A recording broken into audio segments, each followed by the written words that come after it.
Hadirin jemaah Jumat yang dimuliakan oleh Allah Subhanahu wa taala.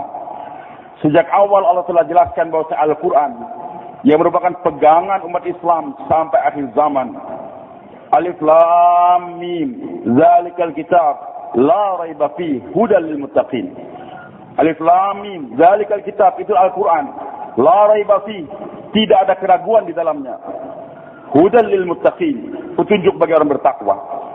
Hadirin jemaah Jumat dengan Subhanahu wa taala, kekhususan daripada Al-Qur'an bahwasanya Al-Qur'an tidak ada keraguan di dalamnya, walaupun sebagian manusia masih meragukan sampai sekarang. Namun hadirin, keraguan yang ada di hati mereka bukan menunjukkan Al-Qur'an tidak benar. Al-Qur'an itu benar adanya. Matahari di tengah hari, semua orang sepakat bahwasanya mentari adalah putih warnanya. Tapi ada orang yang sakit mata, dia pandang matahari itu warnanya kuning, dan dia berteriak, marah, wahai sekalian manusia, kalian bohong, saya lihat matahari kuning warnanya. Padahal semua orang sepakat matahari warnanya putih waktu itu. Apa yang menyebabkan dia meragukan keputihan matahari? Karena ada sakit mata yang ada di mata dia. Al-Quran itu benar adanya, tapi masih meragukan akan keasal Al-Quran. Fi qulubihim maradun fazadahumullahu marada. Di hati mereka ada penyakit, maka ditambahkan penyakit tersebut oleh Allah Subhanahu wa taala. Di antara kebenaran Al-Qur'an hadirin, Al-Qur'an menceritakan apa yang lalu sebagai tamsil, ta'bir bagi kehidupan kita. Menceritakan apa yang terjadi sekarang, dan termasuk kehebatan Al-Qur'an untuk menunjukkan bahwa semakin hari semakin nampak benarnya Al-Qur'an. Al-Qur'an menceritakan apa yang terjadi di masa akan datang. Di antara dua yang pasti terjadi, dan ini menjelang tibanya hari kiamat, atau ciri di antara hari kiamat akan tiba, dan harus kita persiapkan dengan kerja dakwah ini. Dua di antara yang diberitakan oleh Allah, dan ini pasti terjadi, dan arah ke sana pun sudah nampak sekarang di depan mata kita. Yang pertama, Allah Subhanahu wa firmankan tentang kehidupan Bani Israel yang tadinya mereka tinggal di Palestina, keturunan Ibrahim alaihissalam. Nabi Ibrahim punya dua orang istri, yang pertama Sarah, kemudian yang kedua Siti Hajar radhiyallahu anhuma. Dari keturunan Sarah lahir Ishak alaihissalam, kemudian putranya Yakub, kemudian Yusuf. Begitulah berlanjut Bani Israel berasal daripada keturunan Ishak, Yakub. Israel nama Yakub alaihissalam, Bani Israel berarti keturunan Yakub alaihissalam. Hadirin, mereka pertama tinggal di Palestina, dibimbing oleh para anbiya, bahkan tidak kurang daripada ribuan nabi dikirimkan oleh Allah untuk membina Bani Israel. Tapi senantiasa kebanyakan mereka membangkang dengan ajaran yang diwahyai pada nabinya, sehingga kutukan Allah datang pada mereka, disebarkan di permukaan dunia. Wa qatta'nahum fil ardi umama, kami sebarkan, pisah-pisahkan mereka di penjuru dunia aja. Allah muliakan lagi mereka dengan datangnya Yusuf alaihissalam, dibawa ke Mesir, dimuliakan sebagai raja, menteri-menteri, pejabat-pejabat. Tapi karena jauh daripada ajaran para anbiya kemudiannya, mereka menjadi hamba-hamba saya, budak-budak di Mesir, membangun piramida dengan kerja rodi dan sebagainya. Allah ingin muliakan kembali Bani Israel dengan datangnya Musa alaihissalam, kembali kepada Allah, dimuliakan. Fir'aun pun dihancurkan oleh Allah. Dan Allah katakan setelah itu kepada Bani Israel, wa qulna min ba'di Bani Israel uskul ardh, kami katakan kepada Bani Israel, silakan tinggal di Mesir sekarang.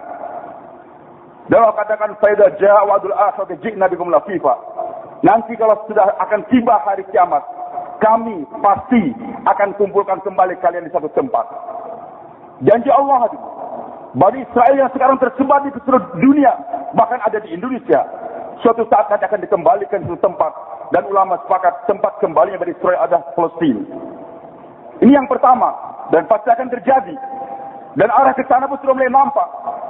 Ketika kami berada di negara-negara miskin, termasuk di Sudan, di Yaman, di Mesir juga, orang-orang Israel yang ada di negara tersebut, di Habasyah, Ethiopia, sudah pada kembali dan dipersiapkan oleh pemerintah Israel sekarang. Itu pemukiman-pemukiman. Hadirin, tanpa mengurangi kesemangatan saudara-saudara kita yang berjuang di Palestina untuk melawan Israel. Tapi ingat, bagaimanapun juga usaha untuk mengusir Bani Israel dari Palestina, suatu hal yang tidak akan mungkin terjadi. Janji Allah, mereka akan dikembalikan ke Palestina. Mereka akan berkumpul semua seluruh dunia. Yang miskin-miskin sudah mulai datang. Ingat suatu hari nanti, orang-orang Israel yang ada di Amerika, yang kaya-kaya, yang kaya di Eropa, yang kaya di Indonesia dan Singapura, pasti suatu saat akan diusir oleh masyarakat dunia untuk kembali ke Palestina sana.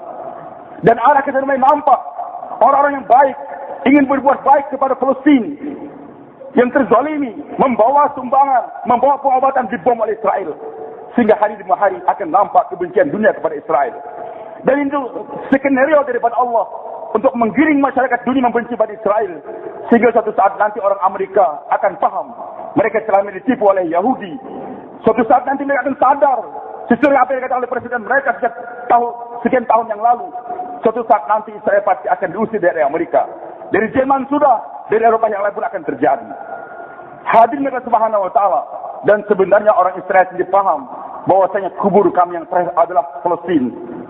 Dikembalikan ke sana bukan untuk dimuliakan, tapi sebagai kuburan massal bagi mereka suatu saat nanti. Janji yang kedua ini pasti terjadi. Allah sudah ingatkan ketika makar orang Yahudi terhadap Nabi Isa alaihissalam. Mereka berbuat makar ingin membunuh Nabi Isa alaihissalam. Dan mereka katakan, Inna qatalna Masih Rasulullah. Kami yang telah membunuh Isa alaihissalam. Tapi Allah katakan, wa ma salabuh wa ma qataluh. Mereka tidak membunuh Isa dan tidak menyalib Isa, walakin syubbiha lahum. Cuma diserupakan di antara salah satu hawariyin, pengikut Nabi Isa alaihissalam yang Yudas Iskariot, telah berkhianat kepada Isa alaihissalam, dan dia bersekongkol dengan Yahudi untuk membunuh Nabi Isa alaihissalam, bersekongkol Yahudi dan Romawi. Sehingga hadirin Allah Subhanahu wa taala, Allah sayang kepada Isa alaihissalam seorang nabi. Wa ma salabuh, mereka tidak menyalib. Wa ma qataluhu wa ma salabuh, mereka tidak membunuh dan tidak juga menyalib Isa alaihissalam, walakin syubbiha lahum. Isa diangkatkan oleh Allah ke langit, sementara Yudas yang berkhianat diserupakan dengan wajah Isa alaihissalam, ditangkap, dibunuh, disalib. Yang disalib adalah bukan Isa alaihissalam, tapi adalah Yudas, pengkhianat yang telah mengkhianati nabinya tersebut. Hadirin Subhanahu wa taala, Nabi Isa diangkatkan ke langit, dan Nabi telah sabdakan suatu saat nanti Isa alaihissalam pasti turun ke bumi. Beliau belum meninggal dunia, tetapi kenabian beliau telah berakhir, kena diangkat dari bumi. Nabi diutus untuk bergerak di bumi bukan di langit. Maka dengan diangkatkannya beliau dari bumi ke langit, kenabian beliau telah berakhir. Dan doa beliau akan dikabulkan ya Allah. Di antara beliau mendoa, ya Allah jadikan saya nabi untuk ini umat. Allah katakan tidak. Mereka adalah umat Nabi Muhammad SAW. Ya Allah, jadikan saya salah satu daripada itu umat. Allah kabulkan. Nanti menjelang hari kiamat, setelah Imam Mahdi datang di Baiat, umat menyatu kembali di bawah pimpinan Mahdi alaihissalam. Dan Nabi Isa datang di Damaskus, di Menara Putih, disambut oleh Mahdi alaihissalam bersama kaum muslimin. Ketika tiba salat asar, Imam Mahdi mempersilakan Nabi Isa untuk jadi imam. Beliau katakan tidak. Saya adalah umat daripada umat Nabi Muhammad SAW. Kamu yang jadi imam. Hadirin Subhanahu wa taala, tugas Nabi Isa alaihissalam nanti ke dunia mengumumkan 3 perkara kata Rasulullah. Dalam hadis yang sahih Nabi sabdakan demikian. Yang pertama, Nabi Isa akan mengiklankan di masyarakat dunia, aku bukan anak Tuhan, tapi aku adalah Rasulullah, dan sekarang aku menjadi umat daripada umat Nabi Muhammad SAW. Maka setelah diiklankannya yang demikian, Allah menceritakan dalam Al-Quran surah An-Nisa ayat 159, wa min ahlil kitab illa la yu'minu bi qabla mautih. Tidak ada satu orang pun ahli kitab, para mufassir menjelaskan yaitu orang Nasrani, tidak ada satu orang pun yang Nasrani di dunia kecuali beriman kepada Isa alaihissalam. Janji Allah, semua Yahudi akan dikembalikan ke Palestina, dan semua orang Nasrani akan mengucapkan syahadat masuk Islam semuanya. Tidak ada satu orang Nasrani pun akan tinggal di permukaan dunia ini. Dan tidak ada satu orang Yahudi pun yang berkeliaran di permukaan dunia. Semua kembali ke Palestina. Dan ini pasti terjadi. Arah ke sana pun sudah mulai nampak. Kemudian yang kedua, Nabi Isa mengilangkan. Nabi tugas yang kedua adalah Nabi Isa akan memotong semua salib-salib di gereja-gereja. Tugas yang ketiga, membunuh semua babi yang ada di dunia ini. 3 hadirin tugas Nabi Isa alaihissalam. Yang pertama, mengumumkan saya bukan anak Tuhan, tapi saya adalah Rasulullah, dan saya sekarang umat Nabi Muhammad SAW. Yang kedua, akan memotong semua salib di permukaan dunia. Dan yang ketiga, akan membunuh semua babi-babi di permukaan dunia ini. Berat tugas Nabi Isa alaihissalam untuk mengumumkan kepada seluruh masyarakat Nasrani di permukaan dunia. Padahal waktu itu alat-alat canggih sudah tidak ada lagi. Bahan bakar sudah habis. Capek Nabi Isa kalau keliling dunia untuk berdakwah. Yang kedua, bagaimana capeknya beliau untuk memotong semua salib gereja-gereja di permukaan dunia ini. Dan bagaimana capeknya untuk pergi ke Papua sana. Untuk membunuh babi-babi yang ada di sana. Hadirin, inilah hubungannya dengan gerak dakwah yang kita kerjakan sekarang. Nanti Nabi Isa akan datang. Dengan seiring gerak jamaah yang bergerak dari permukaan dunia ini. Sebelum datangnya Nabi Isa alaihissalam, banyak masyarakat Nasrani akan masuk agama Islam berbondong-bondong. Alhamdulillah hadirin, sejak tahun 1926 dimulainya ini gerak dakwah kembali secara istimai. 1936 bergerak, mulai masuk ke Saudi Arabia, orang haji mulai berdakwah. Alhamdulillah, Eropa sekarang mulai berubah. Amerika telah mulai berubah. 4.000 masjid sudah ada di Perancis. Bahkan 400 gereja di antaranya sudah jadi masjid. Kami heran ketika kami sholat di bulan Ramadan di Jepang, bergerak 45 hari di sana. Ternyata sudah lebih 300 masjid ada di Jepang. Dan begitu semangatnya mereka walaupun kerja capek. Tapi orang Islam tidak kalah semangatnya untuk sholat tarawih 1 juz. Yang saya heran lagi ternyata imamnya. Dari mana datangkan? Bukan dari Indonesia. Tapi 35 orang hafiz Quran, ulama. Didatangkan dari Inggris. Saya bertanya, bagaimana kalian bisa datang kemari? Mereka katakan, Alhamdulillah, dengan berkat dakwah yang terus-menerus sekarang di Inggris, kami sudah punya 10 pondok pesantren besar. Pondok pesantren yang khusus mengkaji kitab kuning, ajar agama. Dari 2 pondok pesantren yang besar saja, Birmingham dan yang kedua Dewsbury, yang merupakan markas dakwah kita di Eropa terbesar di sana, menghasilkan setiap tahun tidak kurang daripada 100 hafiz Al-Quran. Orang tua kita, almarhum Dr. Nur Al-Idrus, semoga Allah mengangkatkan derajat beliau senantiasa, pulang dari Inggris bercerita kepada saya, ketika kami sholat tarawih di markas Dewsbury sana di Inggris, ternyata imam datang bertanya kepada beliau yang duduk di saf yang pertama, ayo hafiz Quran? Bapak hafal Quran atau tidak? Beliau katakan tidak hafal, tolong pindah ke saf yang keempat. 3 saf pertama di Inggris hari ini, bulan Ramadan, diisi oleh para hafiz-hafiz Al-Quran. Panjangnya saf tidak kurang daripada 100 orang. Hadirin subhanahu wa ta'ala, dengan gerak dakwah ini hari demi hari, masyarakat Eropa akan masuk Islam. Begitulah hadirin subhanahu wa ta'ala, dengan banyaknya orang masuk Islam, gereja-gereja sudah berubah jadi masjid. Sehingga nanti ketika Nabi Isa alaihissalam datang, kebanyakan gereja sudah berubah jadi masjid atau madrasah. Sehingga tidak capek lagi Nabi Isa untuk memotong gereja salib-salib yang ada di gereja sana. Dan ini pasti terjadi, janji Allah. Yang kedua, flu babi. Yang ketiga, yang pertama saya katakan masyarakat akan semakin banyak yang masuk Islam. Dan yang kedua tadi, gereja-gereja akan semakin berubah menjadi masjid dan madrasah. Sehingga tidak capek Nabi Isa untuk memotong itu salib-salib.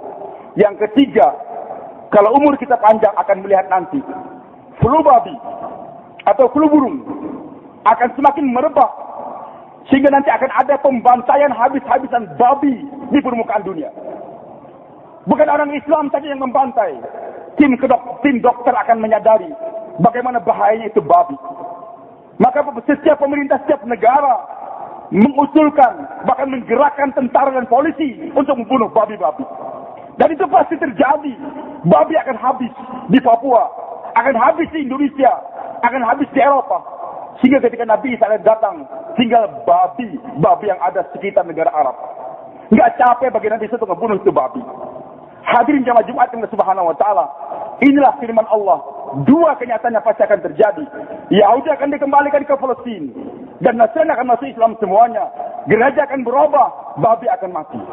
Tinggal nanti menjelang akhir zaman, kata Nabi kita Muhammad SAW, peperangan besar akan terjadi antara Yahudi dengan kaum muslimin. Yahudi semua di Palestina, kaum muslimin di sebelah Jordania sana. Terjadi peperangan, tapi semua makhluk akan membantu umat Islam. Bahkan pohon, batu akan berkata, wahai muslim, di belakang saya ada Yahudi, bunuh dia. Nggak ada tempat bagi Yahudi untuk bersembunyi. Dan memang ciri khusus bagi orang Yahudi, mereka itu penakut, hanya berani berperang, Allah katakan, min warai judur, di balik tembok, di balik batu, di balik pohon, sembunyi mereka berani berperang. Tapi nanti akhir zaman, tembok-tembok akan bicara, pohon bicara, batu bicara. Di belakang si ada Yahudi sembunyi, bunuh dia. Kecuali pohon yang namanya gharqad, kata Rasulullah SAW. Dan itu pohon banyak ditanam sekarang di Palestina sana. Hadirin jamaah Jumat yang dimuliakan oleh Allah Subhanahu wa taala, tinggal buat keputusan sekarang. Islam pasti tersebar kembali. Kita akan membaca di koran, nanti akan tertulis sekian negara ini masih Islam semuanya, kabupaten ini masih Islam semuanya. Cuma tinggal dua. Apakah Anda ingin menjadi penonton atau pemain? Penonton sekadar membaca di koran perkembangan Islam, alhamdulillah Islam bagus, Islam tersebar. Sebagai penonton tidak mendapatkan pahala apa-apa. Tapi jadi pemain, bergerak kita. Walaupun kita tidak bergerak, masyarakat tidore, masyarakat tangir, nggak bergerak, Islam tidak berarti tidak akan tersebar. Masyarakat Sulawesi Utara nggak mau bergerak untuk agama, sibuk dengan cengkeh, sibuk dengan perkebunan, Islam tidak akan mundur. Jangankan kita, para sahabat saja Allah sudah ingatkan, wa in tatawallaw yastabdil qauman ghayrakum tsumma la yakun amsalakum. Kalau kalian wahai sahabat nggak mau lagi bergerak untuk berdakwah, Allah akan gantikan kalian dengan generasi yang lain yang akan berjuangkan ini agama. Hadirin Subhanahu wa taala, bergerak atau tidak kita, Islam pasti akan dijayakan oleh Allah. Cuman beruntung bagi mereka yang menjadi pemain, berperan untuk menyampaikan agama Allah Subhanahu wa taala, dan rugi mereka yang menjadi penonton dalam kehidupan. Bagi kita yang tinggal di sekitar laut-laut ini, digandakan lagi pahalanya oleh Allah. Nabi tahu bagaimana susahnya mendakwahkan agama menyeberang laut dengan biaya yang besar juga, menghadap ombak dan sebagainya. Maka Nabi gembirakan kepada masyarakat sekitar laut, ghazwatun fil bahri mislu asyatan ghazwatin fil bar. Perjuangan nyeberang laut, pahalanya digandakan 10 kali lipat daripada perjuangan di daratan. Nabi SAW tidur di rumah Ummu Haram binti Milhan radhiyallahu anha, bibi susuan beliau, berbaring tersenyum. Maka Ummu Haram bertanya, ya Rasulullah, kenapa engkau senyum? Nabi katakan, aku melihat sekelompok daripada umatku sedang menyeberang laut, berada di atas kapal seperti anak-anak raja di atas takhta mereka. Nabi tersenyum, kenapa? Karena waktu itu perjuangan hanya menyeberang padang pasir di daratan. Belum ada yang menyeberang lautan, dan resikonya sangat tinggi. Nah, tapi digambarkan oleh Allah, wahai Muhammad, jangan takut. Nanti umatmu yang kemudian akan menyeberang laut untuk membawa ini agama. Maka ketika bermimpi dan mimpi Nabi hak, ketika mimpi adanya umat yang mau menyeberang lautan, Nabi tersenyum. Ummu Haram binti Milhan langsung bertanya, minta, ya Rasulullah, doakan agar saya termasuk di antara mereka. Begitu semangatnya itu wanita ingin berjuang menyeberang laut, Nabi katakan, anti minhum, engkau termasuk di antara mereka. Tidur lagi, senyum lagi. Ditanya, kenapa kau senyum lagi ya Rasulullah? Saya mimpi lagi. Rombongan yang kedua nyebrang laut lagi untuk menyampaikan agama. Naik kapal, berada di atas takhta, di atas kapal, seperti anak-anak raja di atas takhta mereka. Ya Rasulullah, doakan agar saya termasuk rombongan yang kedua. Nabi katakan, tidak. Kamu termasuk rombongan yang pertama saja. Meninggal dunia Rasulullah SAW. Abu Bakar pun meninggal. Umar meninggal dunia. Utsman bin Affan radhiyallahu anhu menjadi khalifah di Madinah. Muawiyah bin Abu Sufyan menjadi gubernur di negeri Syam. Beliau melihat ada kesempatan untuk menyeberang ke Eropa sana. Dibuat armada besar, diilangkan. Kita akan menyeberang ke Eropa untuk membawa ini agama.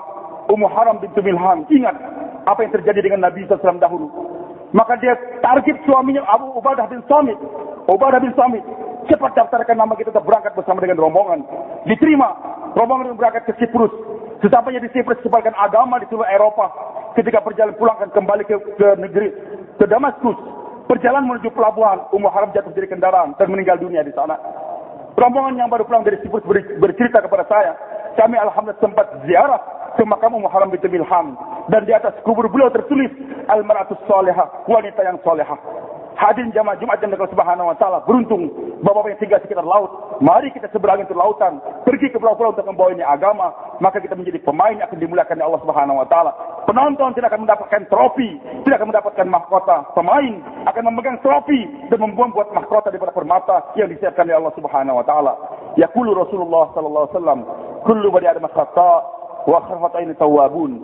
Setiap anak Adam tentu salah, dan sebaik-baik mereka yang salah mereka yang mau bertobat kembali pada Allah. Tubu ilallah wastaghfiru innahu huwal ghafurur rahim.